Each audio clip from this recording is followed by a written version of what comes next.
You've heard it said that you never get a second chance to make a good first impression. The fact is that when you first meet a person, he makes a judgment about you in approximately 4 seconds, and his judgment is finalized largely within 30 seconds of the initial contact. In a survey of the members of the American Personnel Association, those men and women who are responsible for hiring people for large companies, members generally agreed that they made their decision to hire or not to hire a person within 30 seconds of the first meeting. So everything contributing to the way you look on the outside is important. If it's not helping you, it's hurting you. In fact, we generally assume that a person consciously and deliberately makes a personal statement about himself with every part of his appearance that he can affect in any way. Your clothes are responsible for 95% of the first impression that you make on someone because in most instances, your clothes cover 95% of your body. This is not a complicated thing, but human beings are extremely visual. And many people are hired for a job or they get the opportunity just because they look good, just because they've taken the time to turn themselves out well. Now, in the last few years, there's been a slide toward dressing like a bum, looking like a bum, looking like you fell off a watermelon truck and got run over by a car. And so people think it's cool. It's cool to look crummy. No, it's cool to look crummy as long as you have no hopes for the future. Because people who are successful look successful. Because the way that we dress is a way of telling people who we are. This is who I am. This is the package, okay? It's the package. So if you dress like a bum, what you're saying is this is who I am. I'm a bum. If you want to entrust me with your money, then you deserve everything you're going to get, and it's not going to be much. So therefore, because you are in complete control of your dress and grooming, how you dress and groom is a statement to the world about the person you are inside. And there's a rule that says if it doesn't help, it hurts. Everything counts. Really important. By the way, interesting thing is, let's say you're working on the internet and you're doing all your business on the internet and you say, well, nobody can see me. Okay? Do you know that if you get up in the morning and you dress properly, I'm not saying you wear a tuxedo or a formal dress, but you get up in the morning and you groom and you dress properly, exactly as if you're going to an important business appointment, people can hear it in your voice when you talk to them on the phone. It actually comes through in your communication because there's something sort of electrical about the fact that you look good. The BBC is very famous for its BBC broadcasters. They speak perfectly correct, high-level English. BBC broadcasters are required to dress in evening tuxedos in order to read the news on the radio. And yes, and they've done this for decades. And people listening to the BBC, one of the most respected news broadcasting organizations, can feel that the person reading the news on the radio is dressed well. Now, of course, when people get to know you, they'll judge you by more than just how you appear, but physical, outside, inside. Here's what's good advice. Make sure the outside is an excellent reflection of the inside. Interesting phrase written. It says, God looks on the inside, people look on the outside. So you got to take care of both. The inside for God and the outside for people. Somebody says, well, people shouldn't judge you by your appearance. Let me give you a clue. They do. Take care of both. Treat your body like a temple, not a woodshed, a temple. Here's why. The body and the mind work together. The body and the physical and the health is a support system for the mental that can dream, that can think, that can ponder, that can wonder, that can design, that can believe, that can have the spirit and all that's possible in terms of emotional content. But now, since the mind and the body work together, you got to take care of the body as a support system. Some people don't do well because they don't feel well, right? One of the first things to go to work on with intensive effort, and that's your own good health, because a lot of things come from that. You know, the future possibilities could be greatly, greatly, greatly, greatly diminished by being lazy in producing maximum health. It's incredible, and you can't do that worldwide kind of high-intensity activity without being incredibly healthy. So the idea of being rich and the idea of covering the world and the idea of lecturing around the world, those are high and lofty ideals, but unless you have the health, I'm telling you, it can't be done. So why not start with the health and see if your own vitality would inspire you to more imagination? Because now when you imagine, you can pull it off.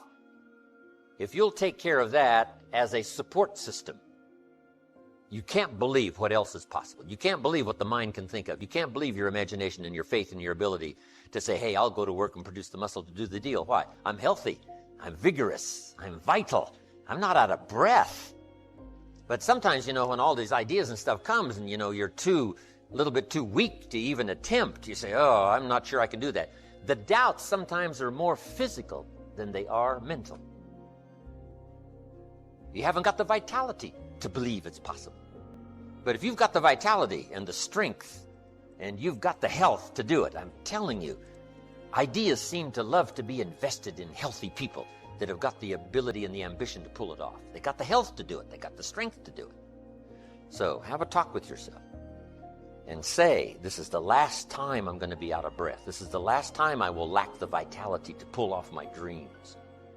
Because sure, the dream factory will shut down if you haven't got the vitality and the energy and the health to pull it off. Now, the key to physical health has always been contained in the 5-word formula: eat less and exercise more. Eat less and exercise more. Every single person who studies the subject, and now more and more people realize that the key to success is to eat less and exercise more, and to exercise every day. So discipline yourself to exercise daily. The very best time, of course, is in the morning. If you get up in the morning and exercise immediately, even if it's just stretching or going for a walk or riding a life cycle or walking on a treadmill, it doesn't matter what it is. If you get up in the morning and exercise immediately, not only will your body continue to burn calories all day, not only will you be more alert because you'll have highly oxygenated blood flooding your brain first thing in the morning, but you'll develop the discipline of starting on something that you would normally not want to do and getting it done, getting it out of the way. The more times I read about wealthy people, successful people, top business people, it's amazing how many of them get up at 5 o'clock and work out for an hour. It's absolutely astonishing.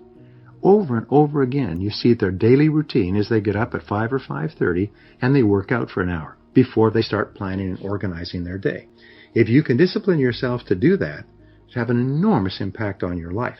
Also, when you exercise first thing in the morning for 30 to 60 minutes, your brain releases endorphins, which, as I said, make you happy. They make you feel exhilarated, make you feel more creative, more positive. You'll feel more personable. You're more eager to get to work and so on. So morning exercise just starts you off in fantastic mental and physical condition. Now, to get rid of any extra weight that you might have, just eliminate the 3 white poisons. The 3 white poisons are anything that has flour in it, white flour, wheat flour, any kind of flour, makes you overweight. It sticks to your gut, to your hips, and to your thighs. Eliminate sugar and any sugar products. Eliminate desserts. Eliminate donuts. Eliminate soft drinks. Don't eat things with sugar in it, and eliminate salt. Don't put any salt on your food. There's plenty of salt in everything you do. I ran into a friend of mine recently who lost 20 pounds. I looked at him. He was just swaying. I mean, his suit jacket was swaying back and forth like a tent on a tent peg in the wind. I said, geez, I said, you've lost a lot of weight. I said, how did you do it? He said, I tried everything. I exercised. He said, I walked. I tried everything. He said, I finally stopped eating anything white. I stopped eating flour, foods, sugar, and salt. He said, dropped 22 pounds in 60 days. Never came back. And I've had people tell me that all over the world. So if you can discipline yourself to only eat fruits, vegetables, and proteins, no pasta, no bread, no rolls, no cakes, no desserts, no Cokes, no colas, and no salt. If you can just do that, you'll see yourself losing weight from the first day. Some people will lose 3 or 4 pounds in the first week that they stop adding salt to anything. And then, of course, drink lots of water. Drink 8 glasses of water a day, and what that does is it washes all the impurities out of your system. Very simple process. Eat more salads. And here's a real kicker. Eat before 6 p.m. at night. Eat salad, eat light, and eat before 6 p.m. Everything you eat after 6 p.m., you accumulate. Everything you eat before 6 p.m. burns up before you go to bed. Don't eat within 3 hours of going to bed. Just eat a light or medium light at dinner, salad with a little bit of protein, before 6 p.m. or at 6 p.m., and you'll be astonished. The next morning, you'll be thinner. It's absolutely remarkable. 2 more things, by the way, with regard to health. First of all, get regular medical and dental checkups. People often don't go to the dentist or the doctor until they need to. I found that it's false economy. Especially if you're over 40, you should have a complete medical every single year. And You should have regular dental checkups at least twice a year. If you're in business of any kind, you should have 4 visits to the orthodontist to clean your teeth every single year so that your teeth are really clean. They found there's a direct relationship between gum health and the health of your whole body. So with regard to self-discipline, just remember the Michael Jordan motto, just do it. If you think it's a good idea, do it. Get on with it. Don't waste time. Don't make excuses. So first in personal development on these 3 parts is physical. Here's the second, it is mental. Some key phrases on the mental part. First, the mind must be nourished. A proper menu for the mind. When you feed your mind with positive ideas and information and books and conversations with positive people and audio programs, you develop a more positive and constructive personality. You become more influential and persuasive. You enjoy greater self-confidence and self-esteem. Here are the 7 keys I promised you to becoming a completely positive person. Number 1 is positive self-talk. Speak to yourself positively. Control your inner dialogue. Use affirmations, positive statements phrased in the positive present and personal tense. My favorites are, I like myself. I like myself. I can do it. I can do it. I feel terrific. I am responsible. This is how top people think most of the time. Now, psychologists say that fully 95% of your emotions are determined by the way you talk to yourself as you go through your day. This is called your inner dialogue. It's the stream of words and thoughts and feelings that course through your day like a river going through your mind. The sad fact is that if you do not deliberately and consciously talk to yourself in a positive and constructive way, you will, by default, think about things that will make you unhappy or cause you worry and anxiety. Remember, your mind is like a vacuum. It will not remain empty. If you don't fill it with positive thoughts, it will fill with negative thoughts. And you know exactly what I'm talking about. Your mind is like a garden. If you do not deliberately plant flowers and tend them carefully, weeds will grow without any encouragement at all. If you don't think positive thoughts and can take good care of them, negative thoughts will grow in your mental garden without any effort on your part. The second key is positive visualization. Now, perhaps the most powerful ability that you have is the ability to visualize and to see your goals as already accomplished. See your life as ideal in every way. The way you do this is you create a clear, exciting picture of your goal and your ideal life and replay this picture on the screen of your mind over and over again. The rule is that all improvement in your outer life begins with an improvement in your mental pictures. And you completely control the pictures that you play on the screen of your mind. As you see yourself on the inside, you will start to be that person with those accomplishments on the outside. The third key is positive people. Your choice of the people with whom you live and work and associate will have more of an impact on your emotions and your success than any other factor. I have a good phrase for you. Never mistake the power of influence. The man says, well, I live here, but it doesn't really bother me. See, that's not true. He says, I'm around these people, but they really don't bother me. See, that's not true. Whoever you're around, whoever you're with, is exerting some kind of influence on your life. And what you must do, and this would be the good year to do it, the first year you've heard about it, is make plans to get around the right people. People who talk positive ideas. People who talk philosophy, the refinement of philosophy. See, just the latest joke won't help. You've got to get around people who read, people who are successful, and people who are growing and changing. Otherwise, your influence is going to be in the opposite direction. And I know most of us, wherever you work, you have to be around some negative influences. But what you must do is counterbalance that by an association of the right people, getting around the right people who can help to change your life for the better. Associating with the right people on a constant, consistent basis. So decide today to associate with winners, with positive people, with people who are happy and optimistic and who are going somewhere with their lives. The fourth key is positive mental food. Just as your body is healthy to the degree to which you eat healthy, nutritious foods, your mind is healthy to the degree to which you feed it with mental protein rather than mental candy.